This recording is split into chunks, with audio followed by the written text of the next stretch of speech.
Luke Skywalker in Stormtrooper outfit minifig. Do you have Princess Leia in the golden bikini? Absolutely, but she's in my special place. In your pants.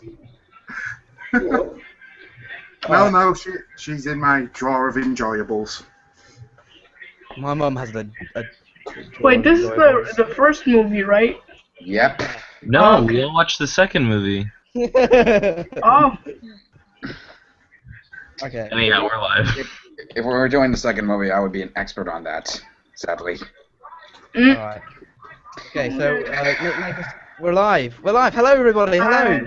Hi! Welcome to the Master Toons podcast with me, your host, Jack Hayward. It kind of looks like I got Mohican because of the cowl behind me. Can you see that? Have you evolved into a dinosaur?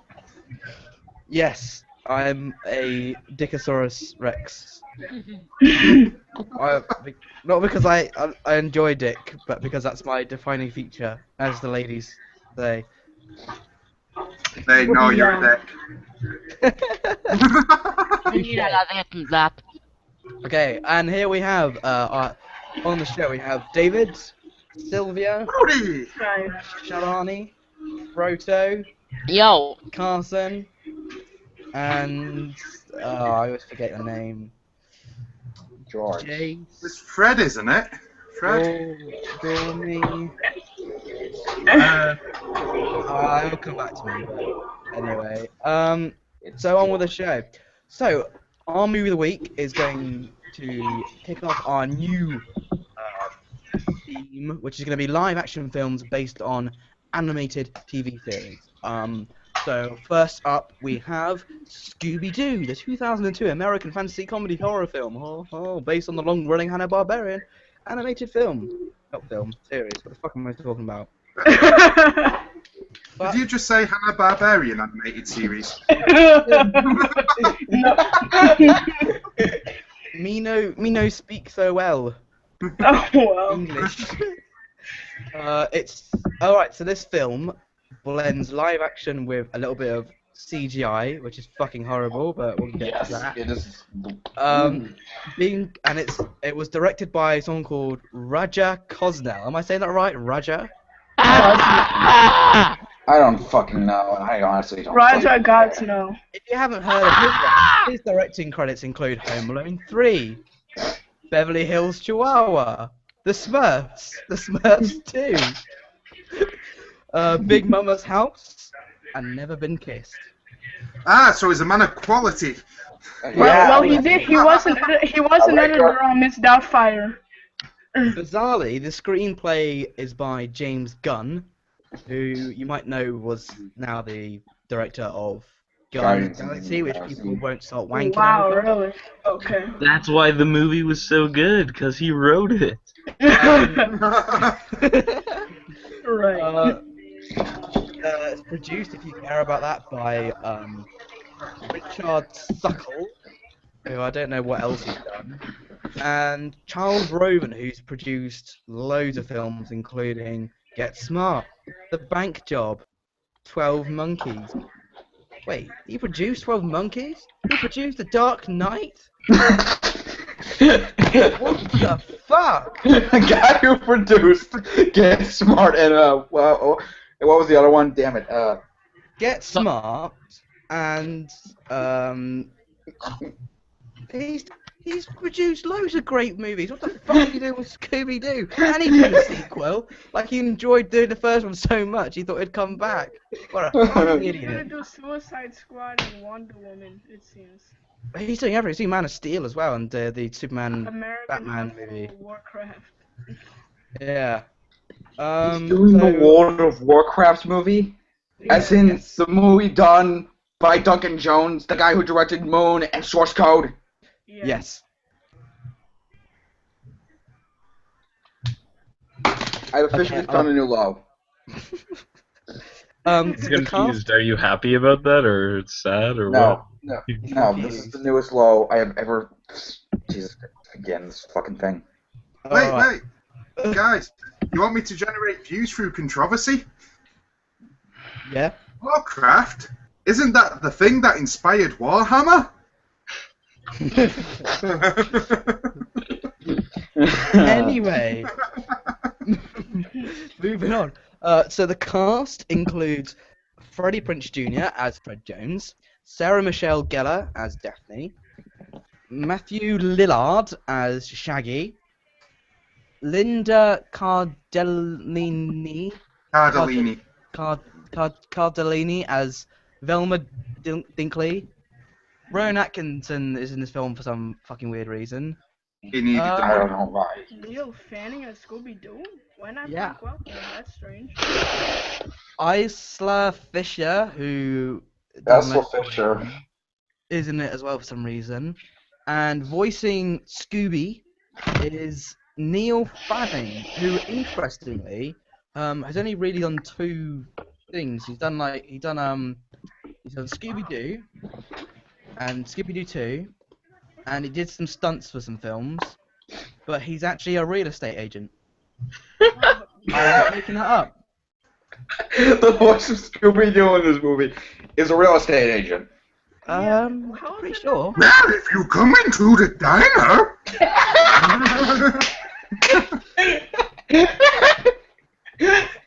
Look at cozy. Don't feel sorry for Frank Welker. He used to, Hello. at least now he does. Yeah.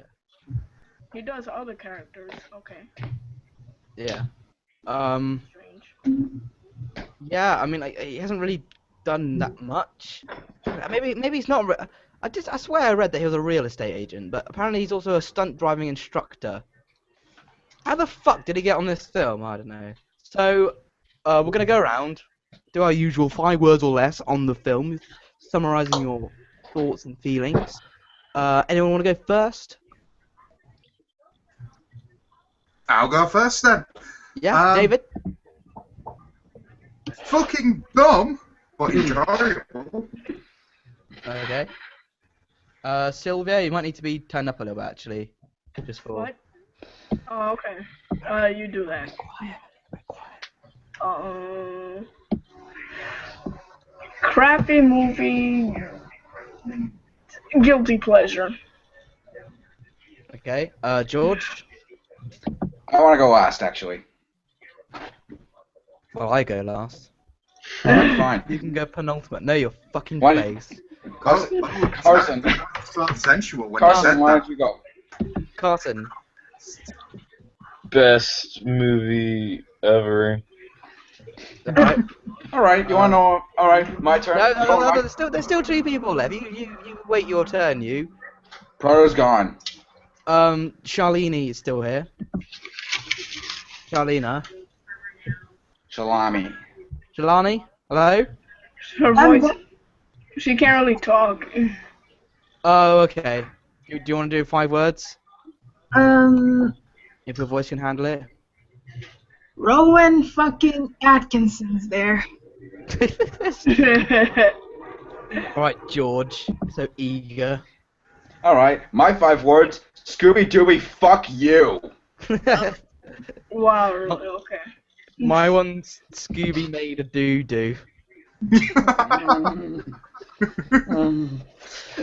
It's pretty awful. So, yeah, I mean, this I'll film put this is fucking fucking shit. Garbage.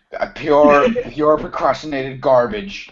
Um, This is the richest garbage you can ever find when it comes to live-action hybrid films. so bear in mind, chaps, when we're doing this review, kind of treat it all like partly as its own entity, but at the same time think how it relates to the source material, because obviously we're an animated-based podcast, right? Animation-based. Yeah. Whatever. So try and think how it pulls off the original elements from the show. Not well, in my opinion.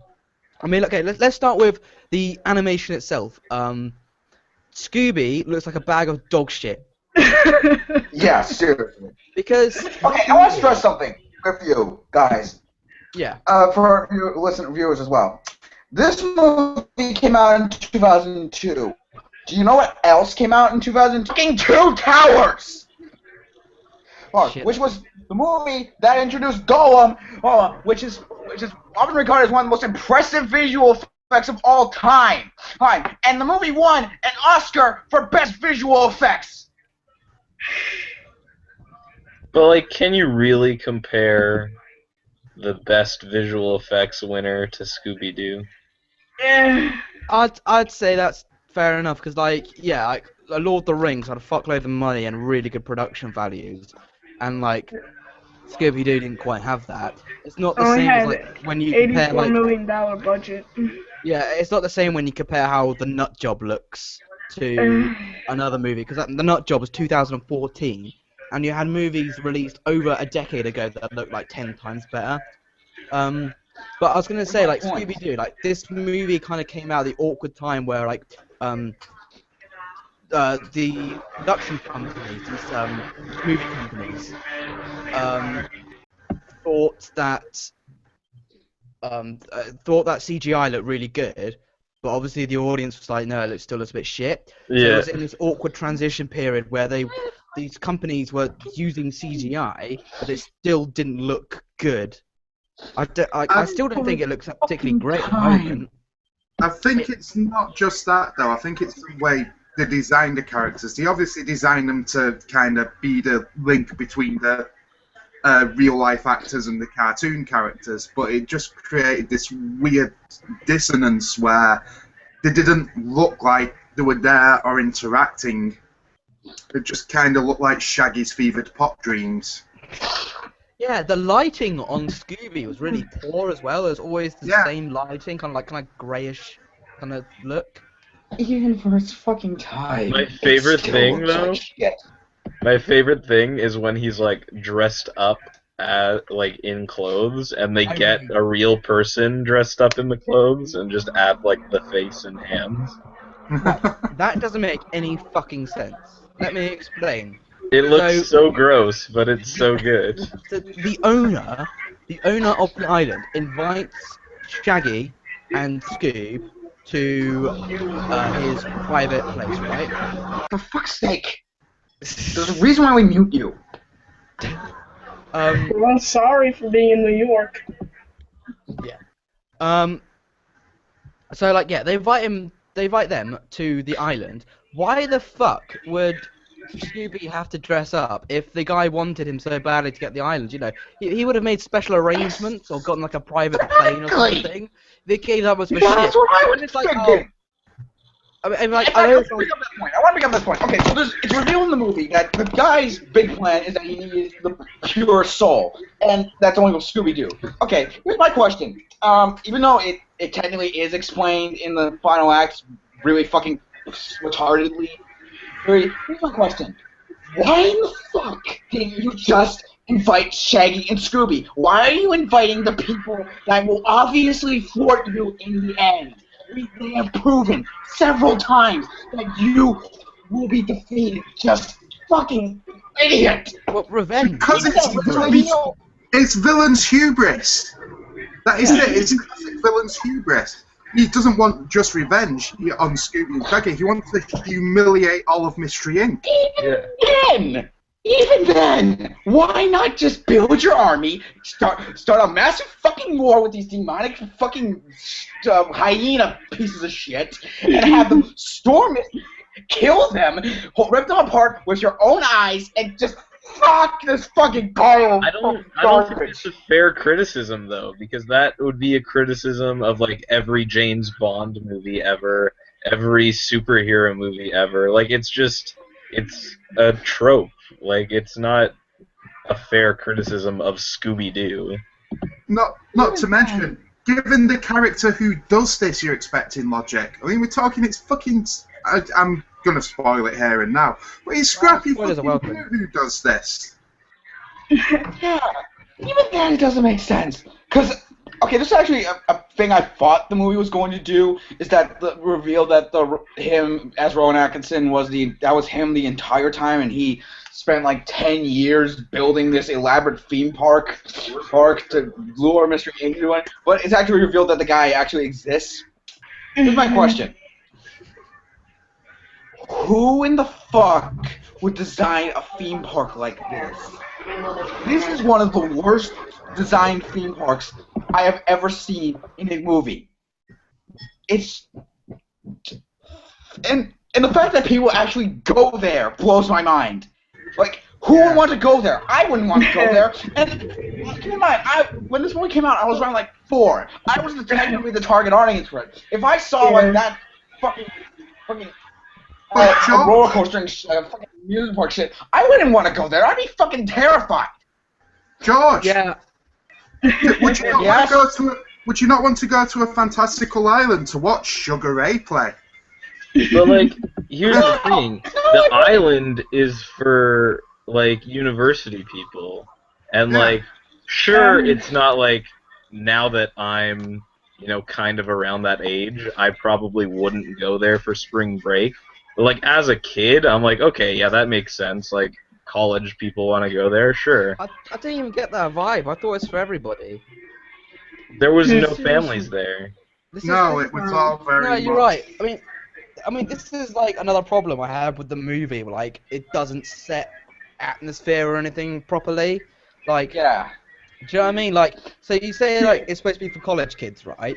I think the movie, like, there's one line of it, but you never like the characters don't really talk to anybody there, apart from like a couple of love interests that are like by themselves anyway. There's no atmosphere. It's not like they hang out with like Daphne, because she's like a socialite, hangs out with like a large group of them that maybe makes Fred jealous. So you get more kind of the culture of what's going on. It's just sort of like there in the background, and you don't. Well, I mean, you get that great scene after they fall asleep on the beach, where they wake up and Fred's like, "Yo, big dog, what's happening?" You fucking bring up that fucking scene. That scene is perfect, though, because that is exactly how someone like Fred would think cool kids talk these days. Right?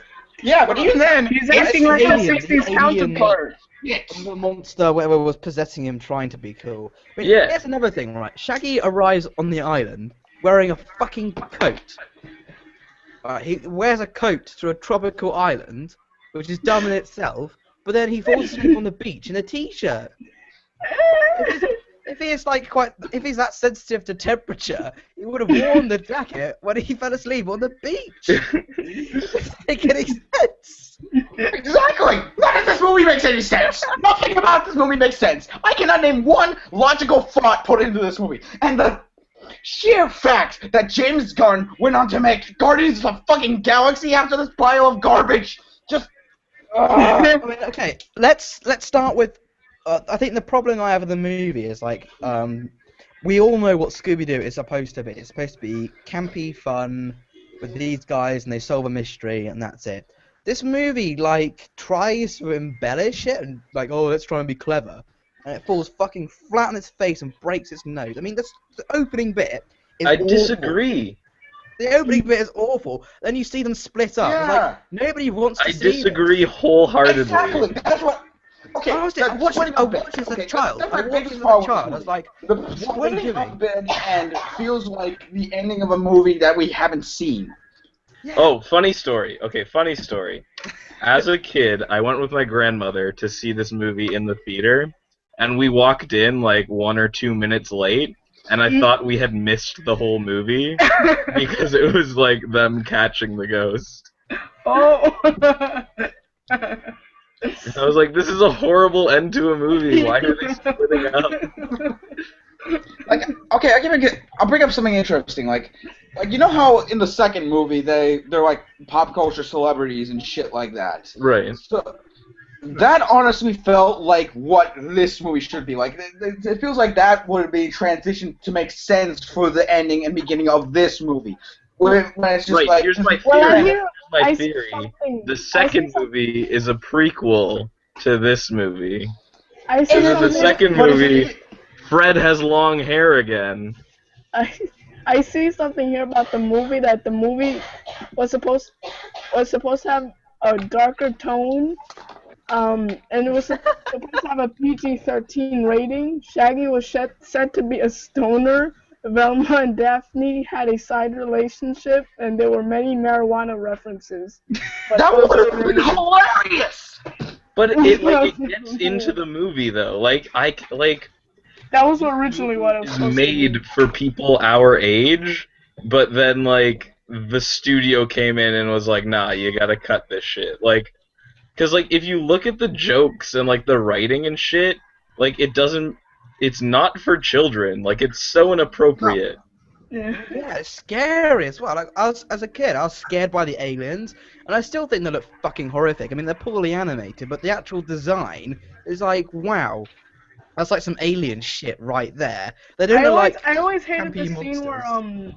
I always hated the scene where Scrappy became that grotesque whatever the hell he became. I was freaked out by I that. put those. What I was put that those. about? Yeah, seriously, the quote the nostalgia critic. What the fuck was he doing? Was he transforming into fucking Pumbaa or something? It was weird. But he didn't. Okay, I'm. I mean, why is his power anyway? It just makes him really big and muscly. If he actually tried to invade the world like that, he'd just get shot. He's not bulletproof. Well, he also has the army of. He doesn't need to be a big teenagers. monster. How does he even get that shit? How does he even get this magic power thing that makes him have control of these Exactly. demons? The theme park was just built on top of the Sphinx. Does that mean Rowan Atkinson was using it originally? Was this his old scheme? What the hell? No. Explain, movie. Explain. Here's the thing. It's explained. Explain to me, Carson. Okay, Really. so at the beginning, when they first get to the island, right? They have the spook party thing, right? Yeah. Where the guy with the head tattoos talks. Oh yeah, that fucking. Okay? Circus And he's Soleil all scene. angry because Rowan Atkinson built the theme park on this sacred land, this sacred spooky land, right? Yeah. And Rowan Atkinson didn't care about it. He's just oh, this is a perfect place for my spooky themed theme park. And then this guy gets all right? So, here's what happens. Scrappy hears news of it, right? And then goes. This thing. Yeah, Right. we know what you're talking about still. That nasty thing. Scrappy goes and takes over the island because he knows about the power. And then goes to the guy with the head tattoos, and he's like, yo, help me. And the guy with the head tattoos is like, for sure. And that's where he gets the fucking You've pyramid explained it thing. better than the fucking film does. When I watched that film, It's fine if you pay attention. right? No. This film is one of these. It's one of those films where they explain things, but they explain it in one line, and it's mumbled, and there's no attention drawn to it. Yeah. Do you know what I mean? Because Exactly. usually, Yeah. when a character is talking about something important, rather than it just being normally shot, it's usually they'll go close to the camera for an intense shot, and they'll be but wait, he wasn't dead. That must mean he's the killer. You know, that's how you get important information when you Yeah. the delivery and but my directing argument- draws attention to it. My argument would be, is it important to the overall movie? Yes! It doesn't have a fucking No, the answer is no. I'm not sure.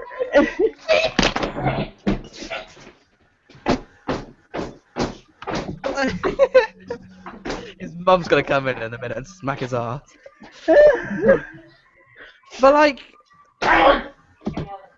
it didn't feel like Scooby-Doo. That's To my me, biggest problem. it It was felt too like weird, Scooby-Doo poorly in explained, poorly 2002. See, here's the thing with it. You definitely get the impression it was meant to be sort of a send-up, you know, a la kind of Enchanted by way of Jay and Silent Bob, so to speak. But you get the feeling that as James Gunn put forward his original script ideas, and there was a lot of studio interference. The fact they probably even got a cohesive film out of it at all is a miracle. But the fact one that was, to be frank, as I say, it's fucking stupid, but it's entertaining as all house is a goddamn miracle. Yeah. It I tries to got be. more entertaining out of banging my head against the wall when I learned the Barbie TV show. I got more entertainment about watching forget her name from the Babadook vomiting black goo all over his kid. George, stop a second. Can I ask you something? You're complaining about this film being illogical. Ask, what did you think of Interstellar? Hang on, that's a low blow comparing Scooby-Doo to Interstellar. Love equals gravity. Stupid fucking shit there. But we don't talk about the fucking stupid shit in that film upsetting the balance. Gravity? Love equals gravity. That's the twist of Interstellar. No, that's not. That's not. Oh, I don't get into explaining it Interstellar, but it is kind of explained. It's not. It's not love. It's humans from the future. It's future.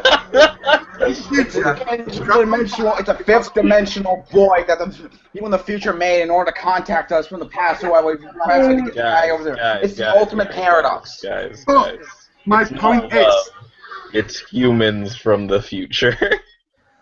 Yeah, like it's pretty dumb in itself, but the idea is, if you like to get into physics, time is a dimension, right? So if you can access the higher dimensions, you can move through time like you can through space.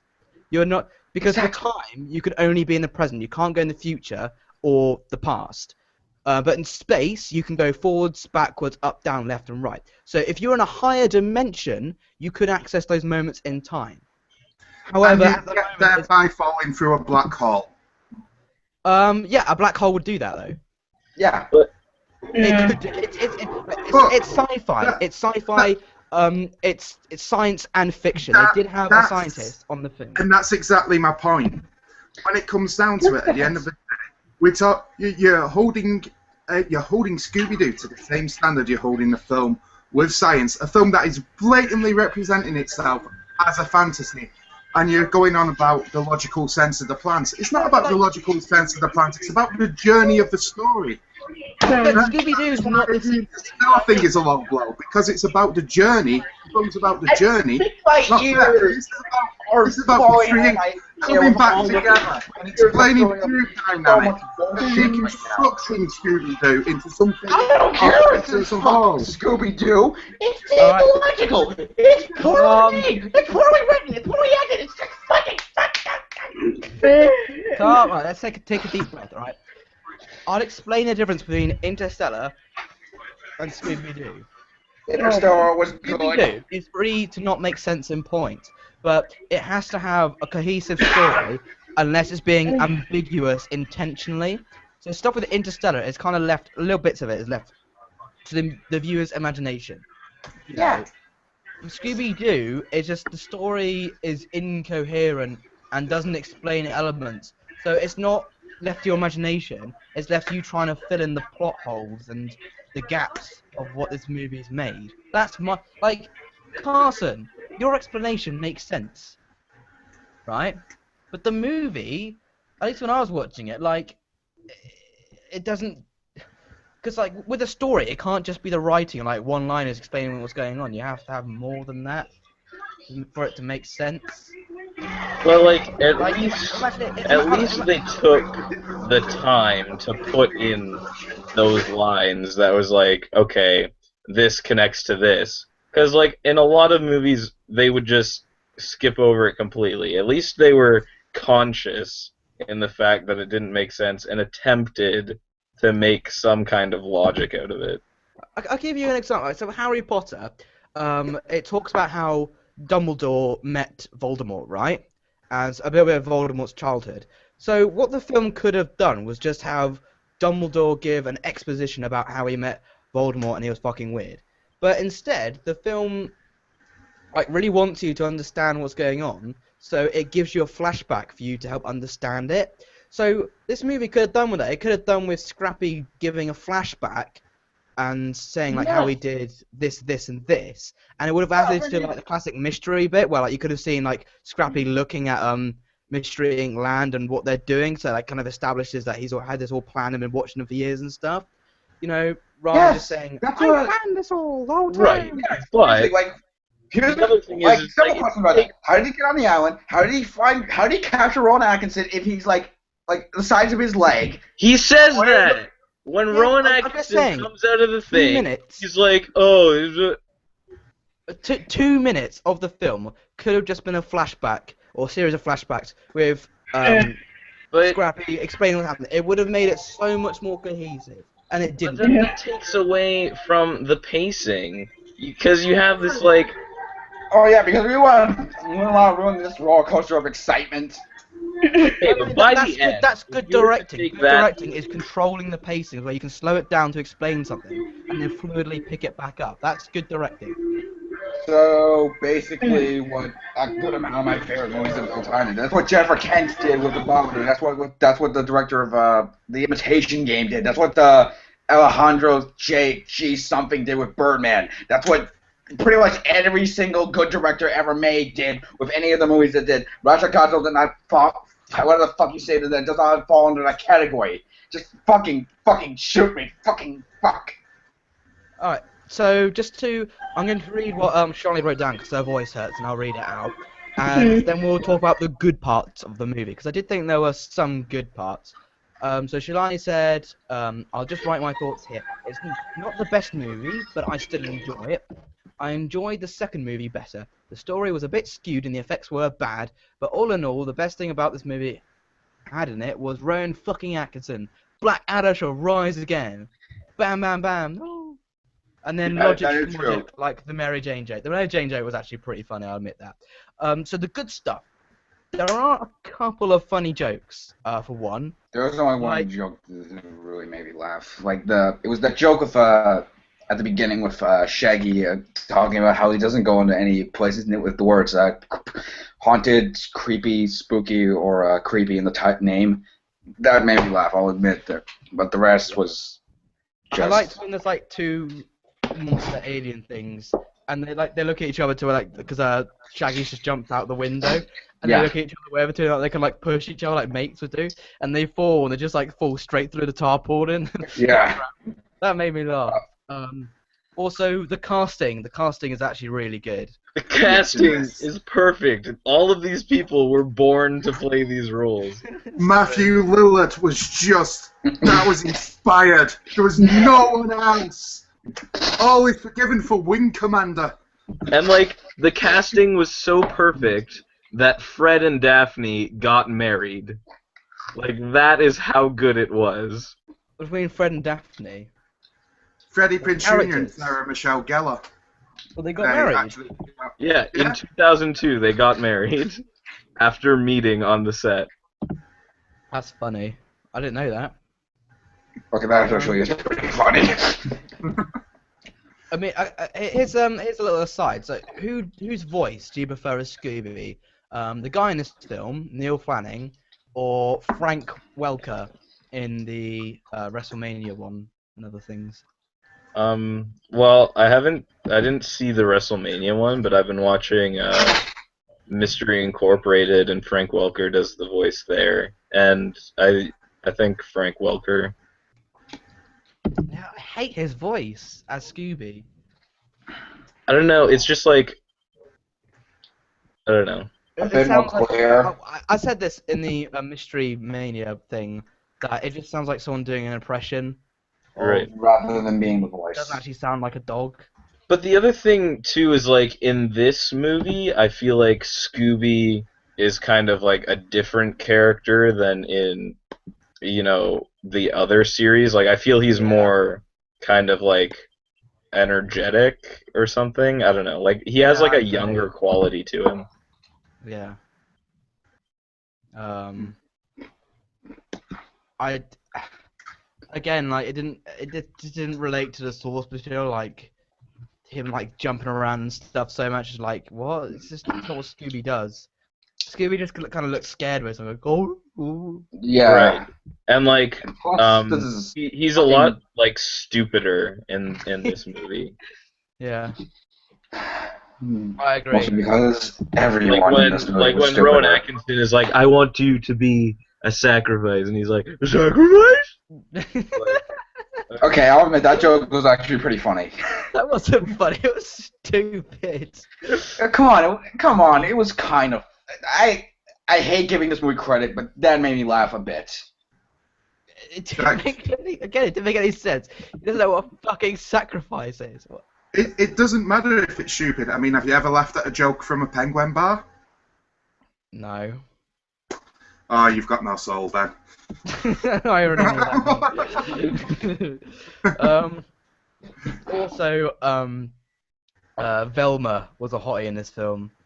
Oh my god, yeah. The amount of boobs in this movie was ridiculous. It was great. All the boobs, give them to me. I am surrounded by idiots. And like when they switch bodies and Fred is in Daffy's body, Oh like, my I god. can look at myself naked. That's like, not gonna lie, as a child, that did give me a boner. Right?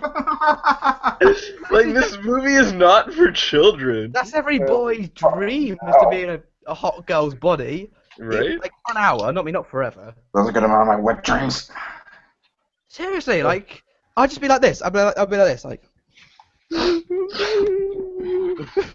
For about an hour, just doing that. I mean, mine aren't bad anyway, but, you know. They're not saying Michelle Gellar's. Yeah. And, yeah, like, Velma was, yeah. Yeah. And like The things we get up to when we finish our homework. Oh, you, Jack, earlier, Jinkies. Yeah. Jinkies. She's like... Because there is a point where she does get, like, yeah. Yeah. You can see how she earned her degree. At that point, it's not really Jinkies, it's more Yeah. Jinkies. I bet she wore the low cut top to get into NASA. Okay, so I love this movie and everything about this movie, and anything you say, I'll ignore. But the one thing that I do hold against this movie is the random love interest for Velma. Oh yeah. Yeah. Yeah, what the fuck was that about? Like he's just kind of in there for like 2 scenes, and he just like says hi, and I'm like, Disappears. At the end. And I wouldn't mind, but you look at him, he's literally the embodiment of the early 2000s. right? You'd imagine him at a Papa fucking Roach gig. Yeah, like that's I true. wouldn't have minded him if he had like a little bit of a bigger part, but like he literally does nothing. Yeah. Like, you know, mean, even not even maybe a bigger part, but some personality at least. He's nothing. He's a blank slate. Because Yes. I mean, okay. Say what you will about the sequel. Like, was it Seth Green? I believe. Like, Yeah. Seth Green. Yes. Yeah. Say what you will about him. He at least tried to give some character to the love interest for Velma. Like, he at least tried. Like, what is this fucking asshole? They're both nerds. He cares about her. He helps her with the mystery. You know, it Yeah. makes sense for those two to get together. Yeah. Wait, you mean You know Seth what? Green? Seth Green played a nerd?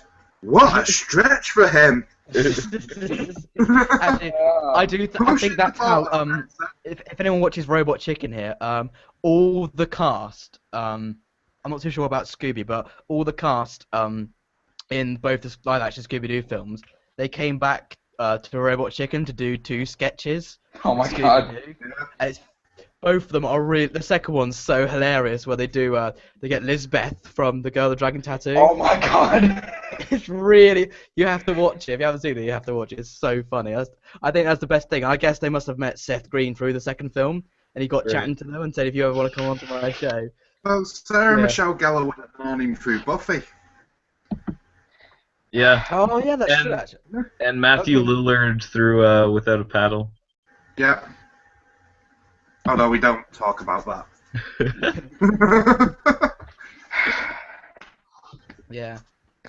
What are good things? I think the best thing about this movie is just like how early 2000s it is. It is pretty much an embodiment of the time. It is.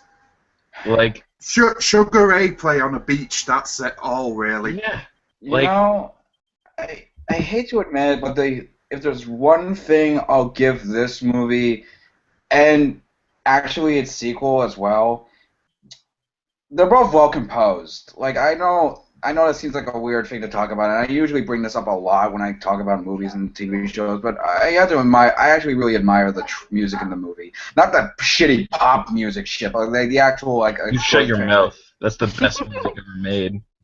Yeah, George. I will- We don't I will- smack up Sugar Ray. I will come down to Canada and Britain and nail you both to my family's minivan and drive you both off the cliff while the van is lit on fire. You don't like the cover of Scooby-Doo? Like, No, I don't. No, Where are you? I good. hate tie-in songs. I fucking despise them.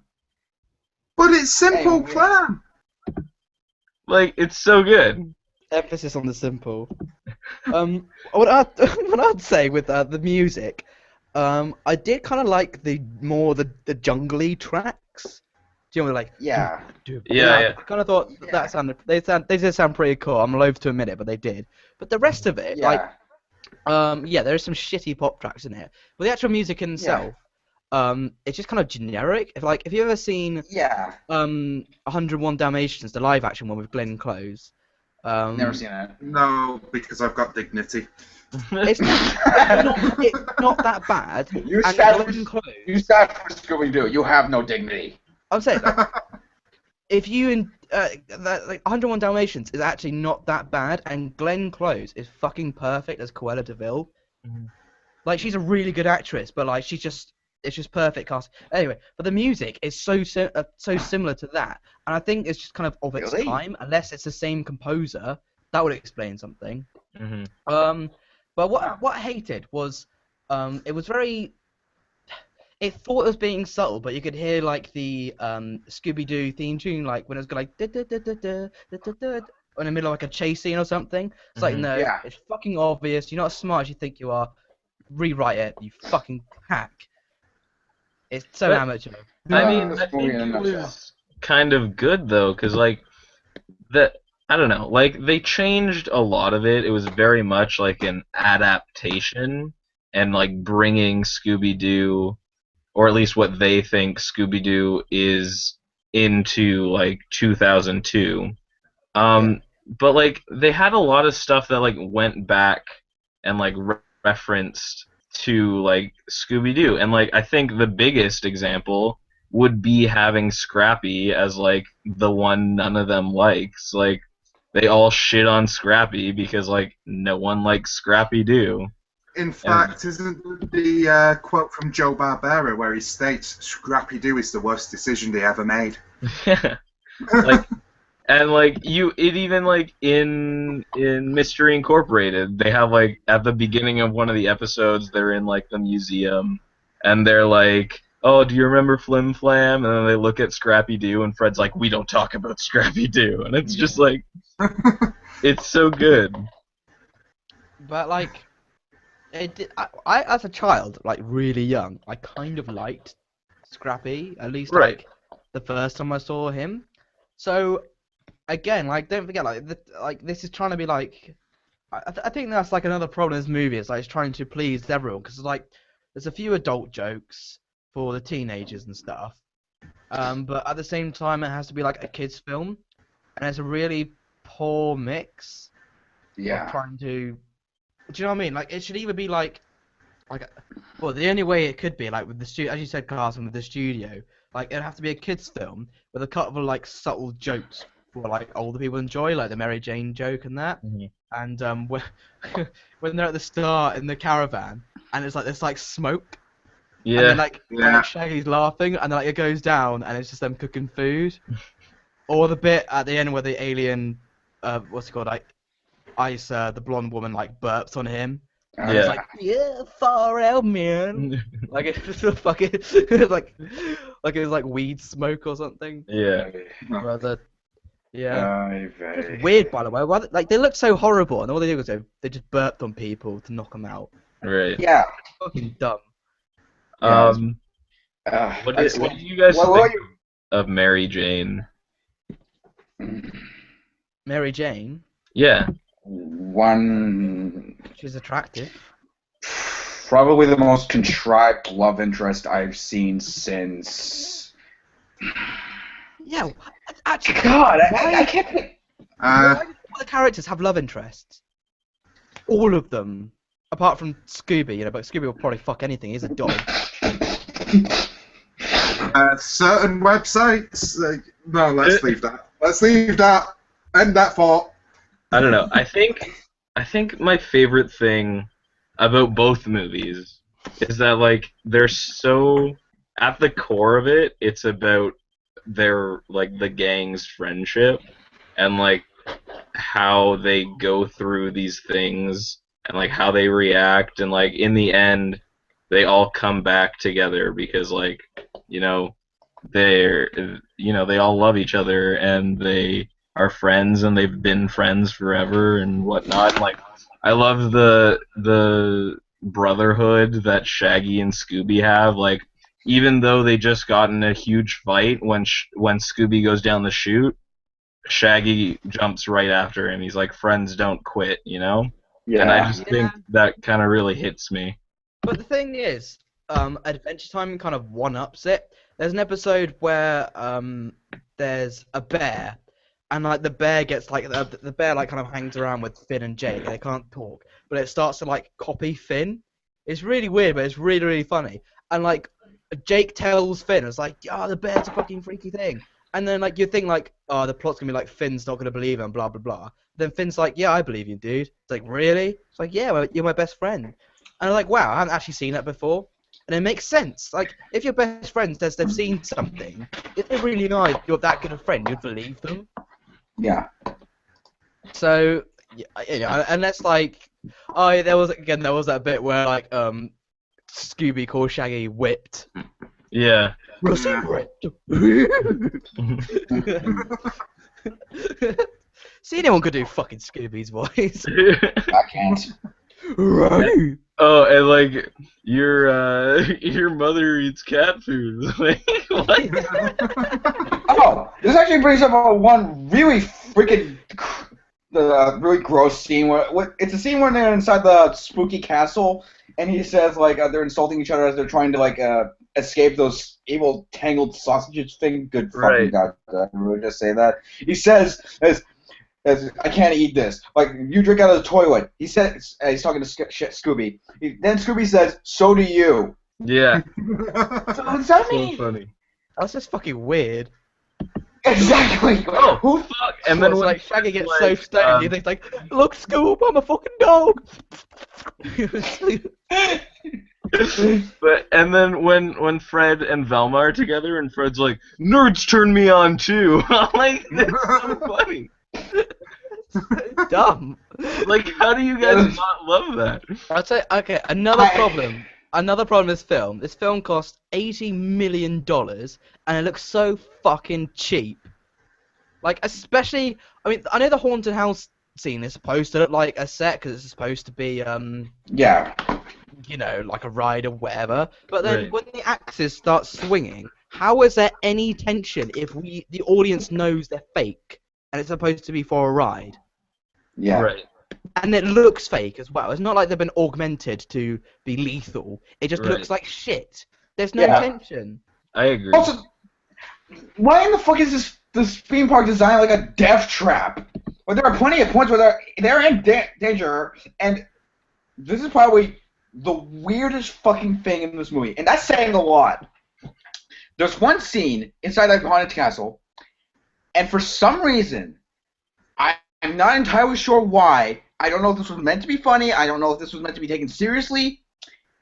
There's a midget in a turban wearing one of gonna say those that. vest things, and he activates the death traps. And you never see him again. Why? And you never see him again. Like, I Because for the One tattoo fact head needs guy, one that's fact. why. like I'm not anything against like little people, whatever like they like to be known as. But it, like in film, it's like usually like unless it's like a drama piece or something, like they'll just like us. When it's like kind of used in like a cheesy manner, there's kind of like a reason, like some sort of dumb joke, like haha, he's so small and he looks so funny. Yeah. This is just like he's just there. Yeah. One And scene. then the characters never bring him up again. But it's just like it's awkward. Like shouldn't it be like the guy in the Yeah. wrestling thing or the other bald guy, flicking the switch? Yeah.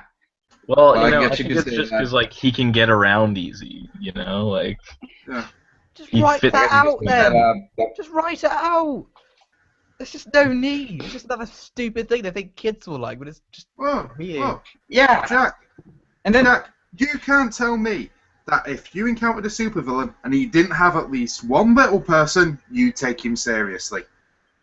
A villain without little people, no villain. Yeah, Dr. Evil, come on, the baddest villain out there.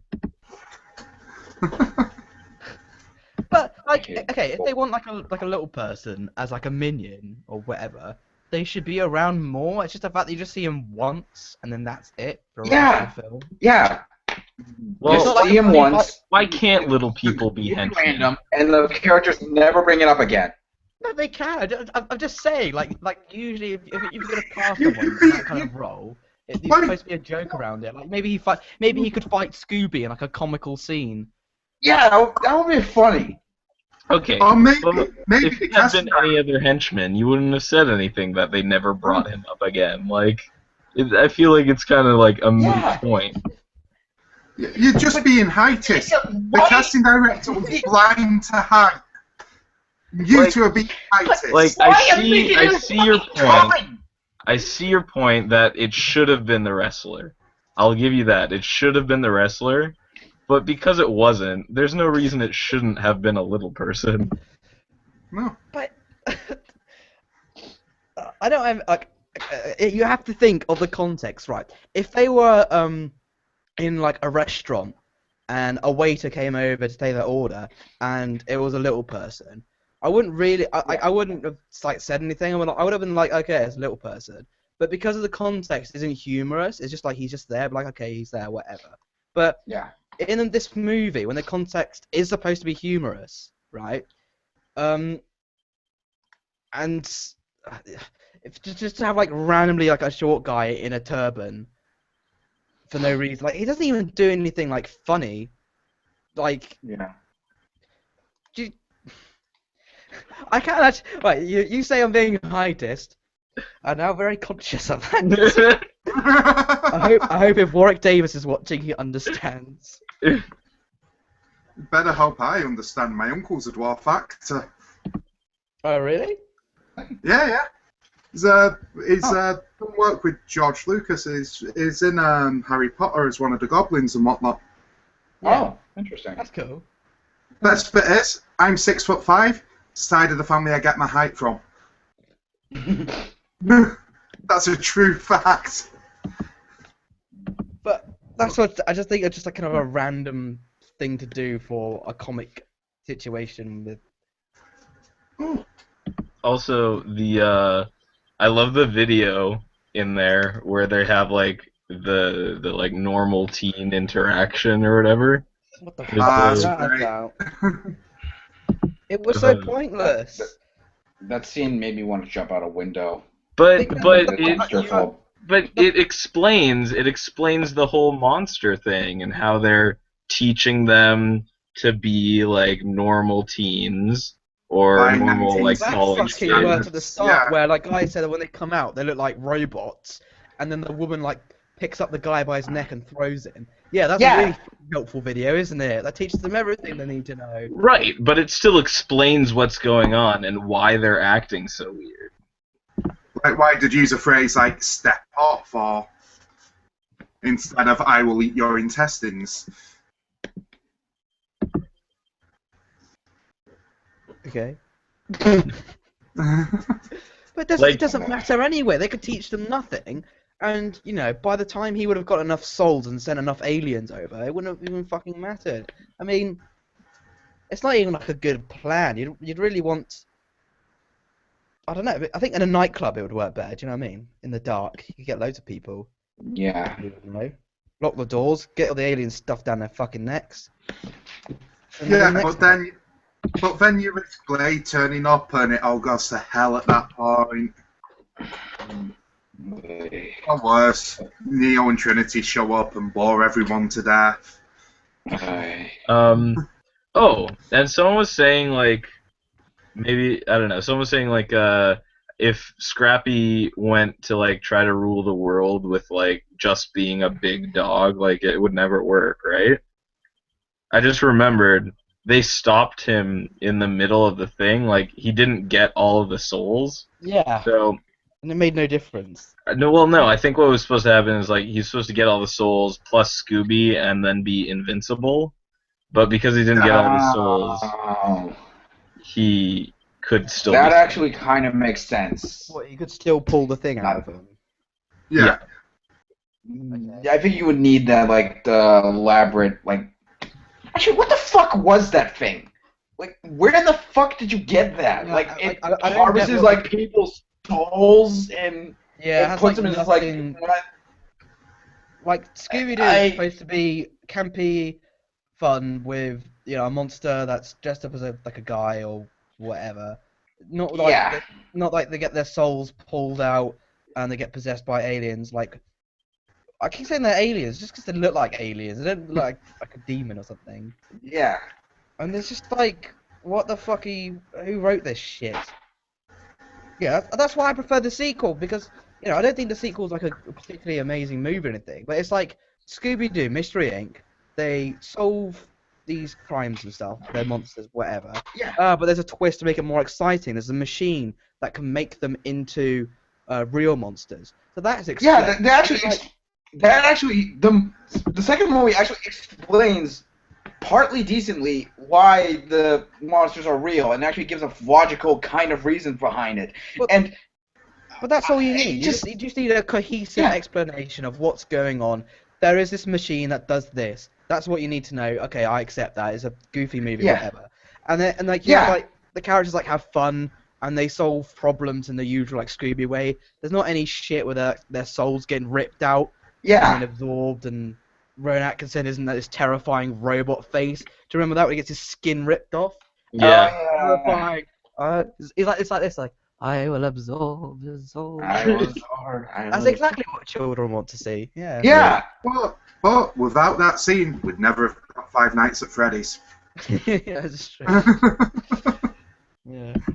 Yeah, that's a good point, and that's why I kind of think that the second Scooby-Doo movie is not a sequel to the first one. Like, it's either a prequel or like something completely unrelated, and they just brought back the cast because, again, like, they're perfect. Because like it just doesn't connect at all. Like, it doesn't make sense. Oy vey. Does Daphne and Fred still have a romantic relationship in the second movie? I can't remember. Yeah. I think they did. I think it wasn't entirely focused. They were in a relationship, and the movie was mostly focused on Shaggy and Scooby trying to be heroes, and Velma being with Seth Green and thinking that he's the culprit. Actually, the more I think about it, the second movie is a lot more well written than this movie. Well, Like, here's it's not- another thing. Fred and Daphne getting together in this film, it's just there. It's literally there to satisfy fans. It just happens. No.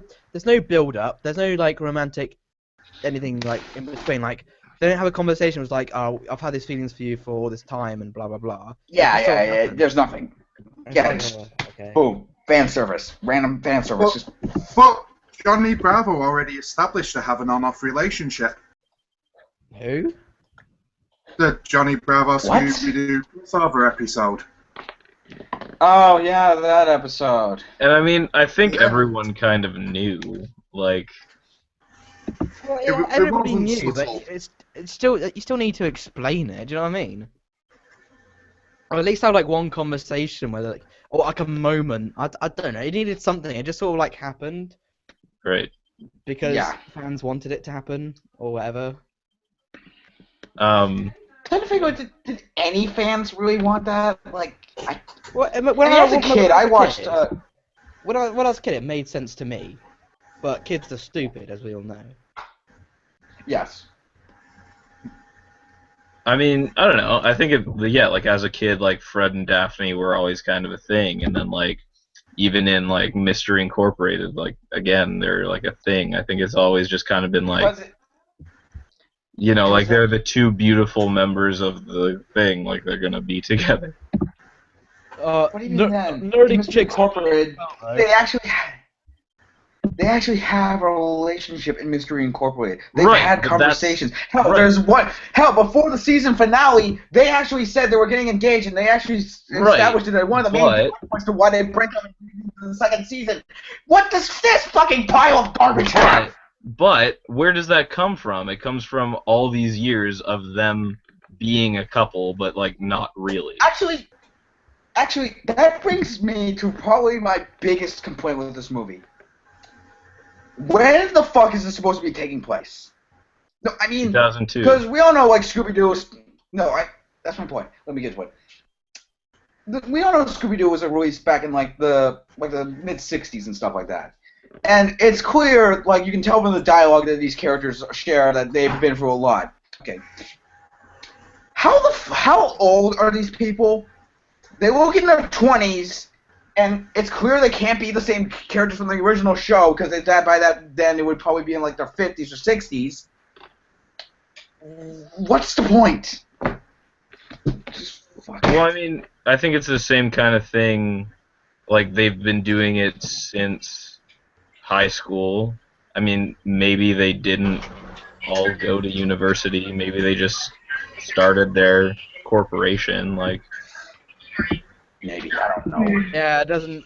Now I think about it, when they're actually in this film, they must be like in their late 20s. yeah. Yeah. And I mean, like, Maybe. it's kind of the same. I mean, I keep referencing Mystery Incorporated, but I've just kind of been watching it a lot lately. And Good show.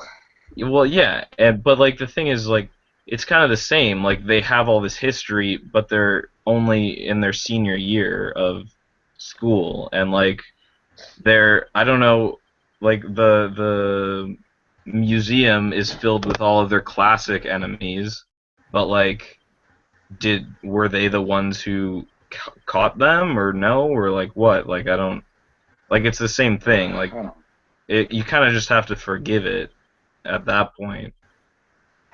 I guess. We have to earn forgiveness. Right, Sylvie, you haven't really said much on this. How about you, See, muting again. Because the TV's really annoying. Sorry. Oh well. But anyway, I don't know what to say about the movie. I saw it like so many years ago. I don't really remember all that much. Didn't But I watch do the remember. movie of the week.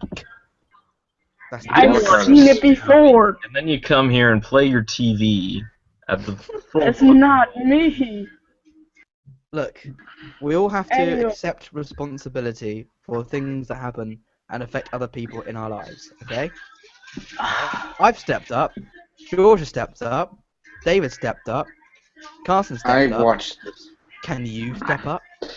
I've I don't seen think this so. movie before though. I mean, it hasn't been recent, but I've seen it before, and and as I said, I remember now. I watched maybe this movie twice this month. What the fuck is wrong with you? But that's how much I You're a really. masochist, Carson. You're a masochist! That's how much I really didn't like it. I mean, I say it's a guilty Sorry, pleasure, I but had a- only at times. I'm not really a huge Scooby-Doo fan to begin with. Sorry, I had to let my dipshit cat out. Yeah, I think. Okay, so I tell you what. Let's do. Let's just talk how it relates to the original show, It and doesn't. and then we'll just have a final word, and then we'll sign off because I think we're running out of steam here. So, how do you guys feel? It like, do you feel it's done the original show justice, or has it just taken elements and improved them, or shat on the original cartoon? Carson, do you want to go first, mate? Yeah. Well, I think what it does nicely is kind of take elements from the characters and then kind of augment them to like make them fit into this like new world. Because like you have Fred, and like he's the leader, and he's like the pretty one, and like blah blah blah. And so like in this movie, you kind of have him as like a very egocentric, like narcissistic guy, but he also is like a good natural leader.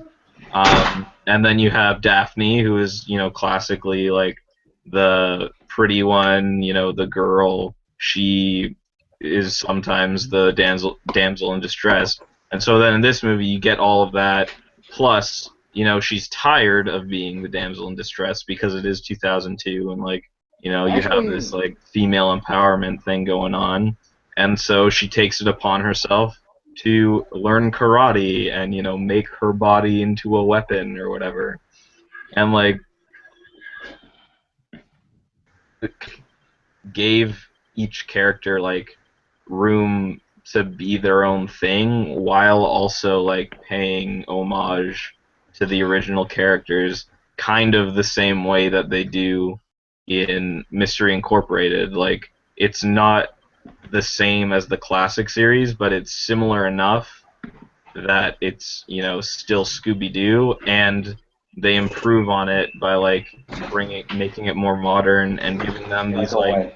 little Turn me off idiosyncrasies on that they don't have in the Go away. original series, like Fred with his traps in Mystery Incorporated. You have Fred has his book and he's all and then Shaggy and Scooby I think are kind of the most similar in their Yeah. love for each other and their love for food and their hatred of all things scary. And I don't know, I think it's just definitely for me the characters are the strongest point of this movie and they do it really well. I will say, when you say the female empowerment bit, there's a bit in the movie where, because they keep saying damsel in distress and stuff, and okay, so they're gonna build on that.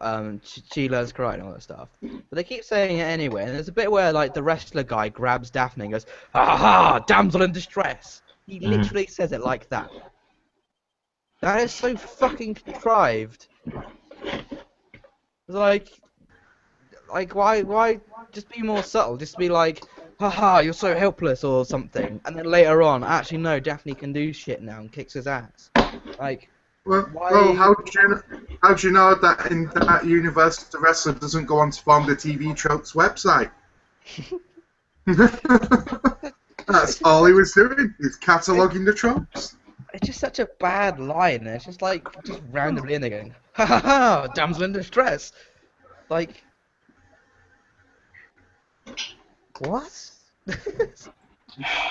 Okay, It doesn't George. even make sense. It doesn't make sense. I watched Scooby-Doo a lot as a kid, and I never remember Daphne being kidnapped a lot. If anything, again, to quote a nostalgia critic, it's more or less she didn't do anything as opposed to being kidnapped.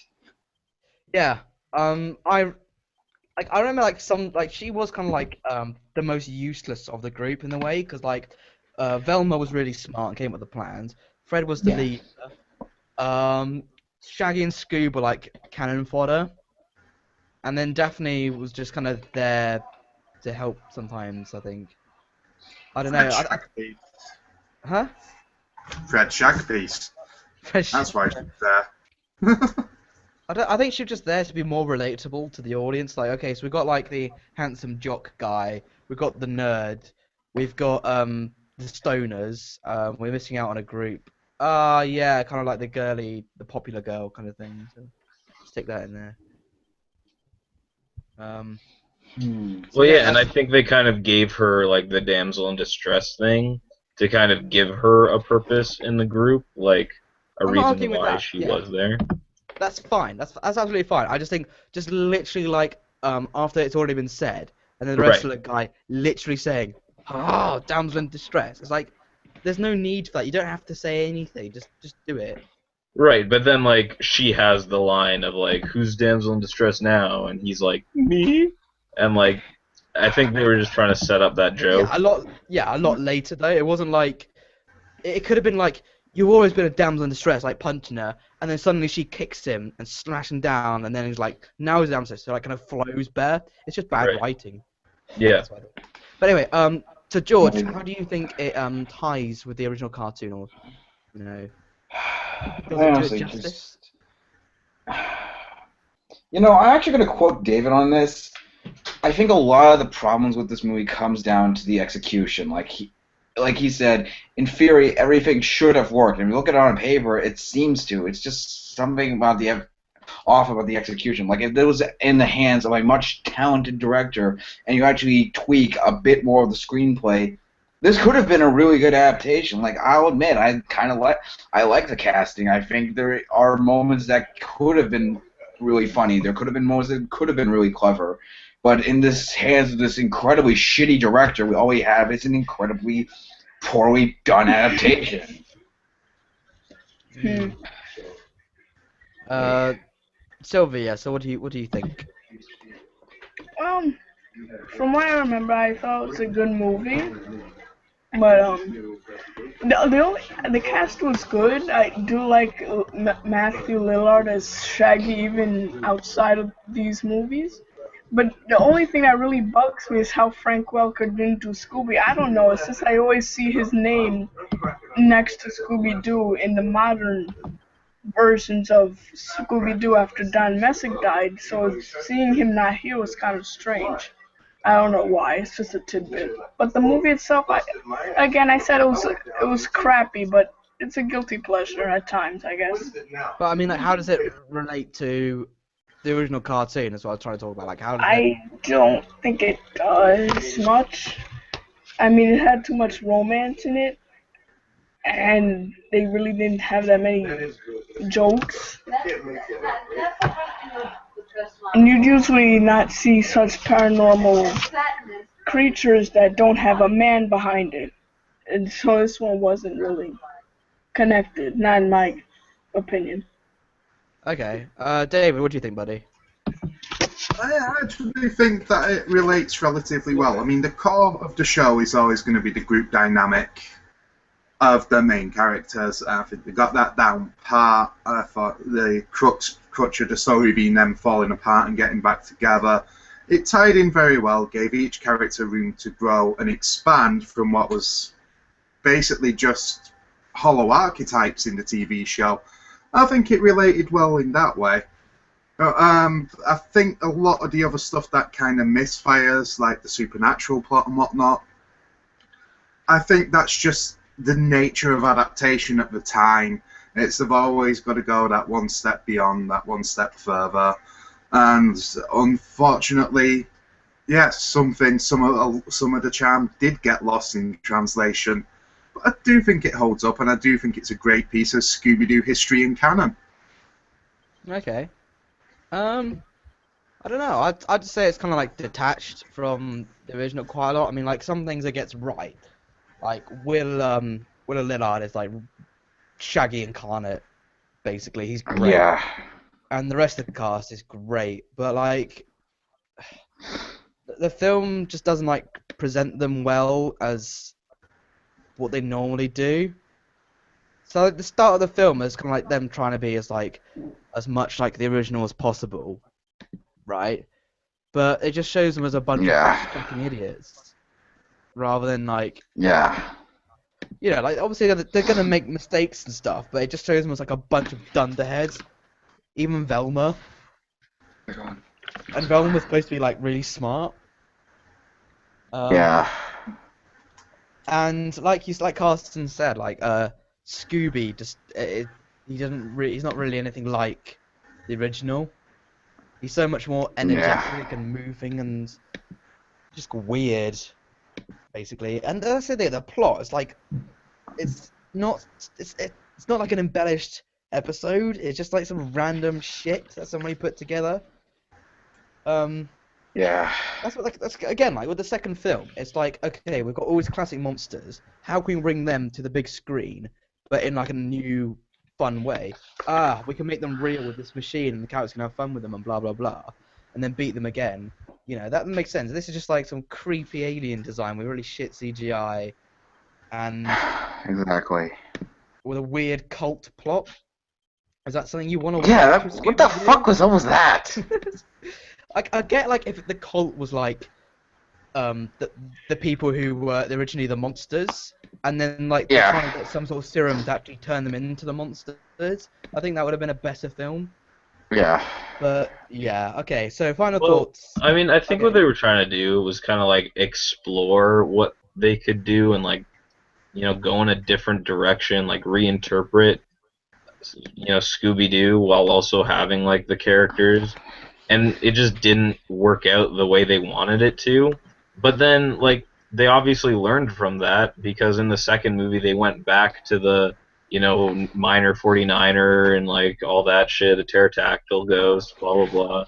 Like, I don't know. I just think like it was a good try, and then they made it better in the second one. And like, Okay. not to say that either of them are like good movies, but like, I don't know. I think they're entertaining and like close enough. Like, they're good. They're interesting interpretations of Scooby-Doo. All right. So let's just do some final thoughts. I think we've pretty much run out of things to say on this. Yeah. Yeah. Carson, you got anything?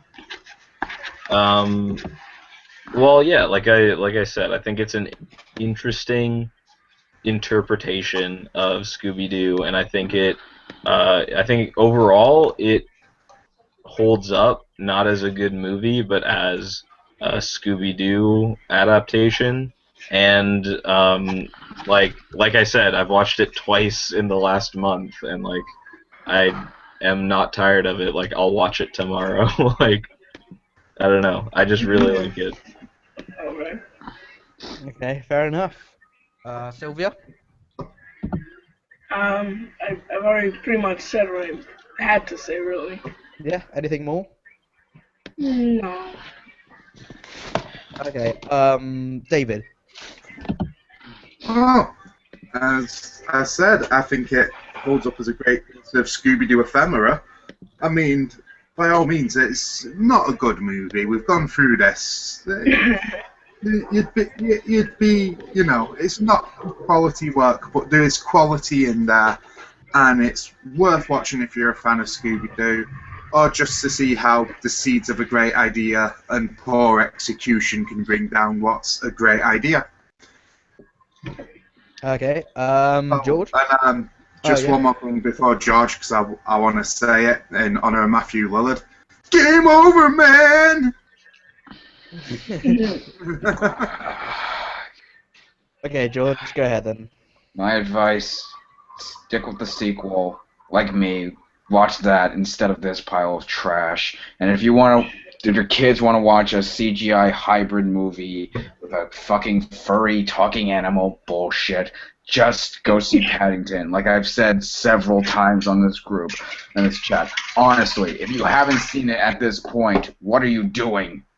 That's a good movie. This is not. Avoid this movie like the plague. My final words, though, Scooby-Dooby, go fuck yourself.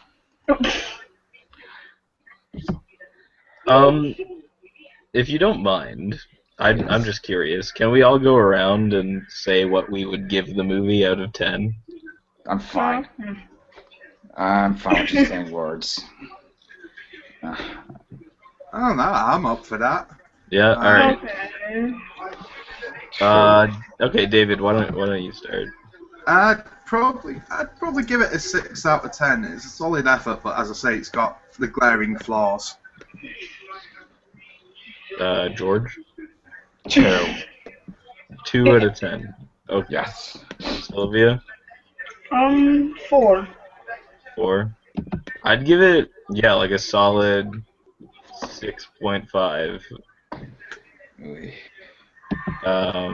Jack. I don't know. It seems he's having trouble. I'm just gonna wash the stank off me while listening to this main theme of the Imitation Game. Jackie back.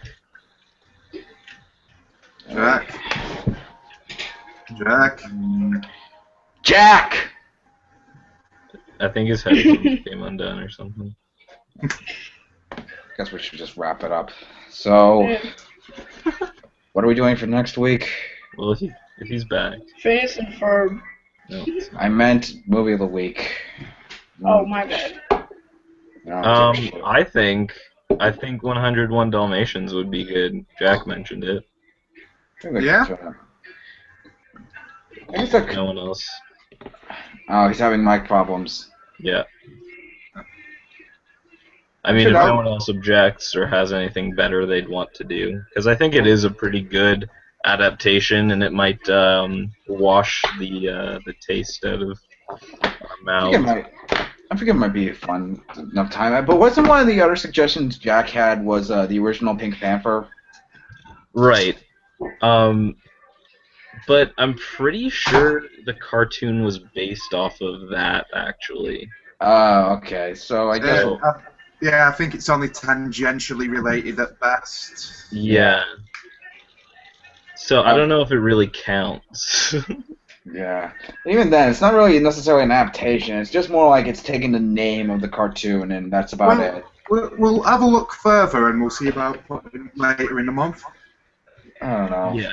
So I think for next week, 101 would be good. Yeah. Everyone good with that? Yeah. Okay. Okay, well, Jack's saying like stuff like no, please, no more shitty films. Jack, take my advice. Just go try to see Paddington soon enough. I'll bootleg it or something. Can you hear me? Actually, Yeah. You're back. actually, give me a second. Give me a second. Give me a second. Jack? Paddington. Yeah, so what do you think of 101 Dalmatians next week? No more shit. Really? You didn't like it? Well, it's not a great movie. I mean, like I said, Glenn Close. Oh wait, Right. actually, yeah. I mean, like, I think... I was thinking of 102 Dalmatians. Right. 101 Dalmatians is not too bad. Yeah. Because I think, like, of the kind of, like, you know, live-action adaptations, that's one of the better ones. Fine. Just be here for a couple minutes or something. Just I don't can't say really anything. think of too much else that's better. I don't know. Yeah, Like, okay, 101 Dalmatians it is then. Alright. Alright, It cool. just- So yeah, also, weirdly, just last minute technical difficulties with my headphones. It's really Ready. strange. So, has this been the Master Toons podcast? Yeah. With make sure you subscribe and like and comment and share. Whatever the fuck you want. Yeah. And Balcod a Minion Centipede. I'll tell you what would be a good idea actually. If we post on the assembled group, which you can follow on Facebook, it'll give you a chance to watch the movie as we watch it. That should be a very And good have your own idea. opinions and stuff. I guess. Yeah. Anyway, so this has been another Master Toons podcast. This is Jack, Sylvia, George, Carson, and David. Signing off. Bye. Goodbye. Bye.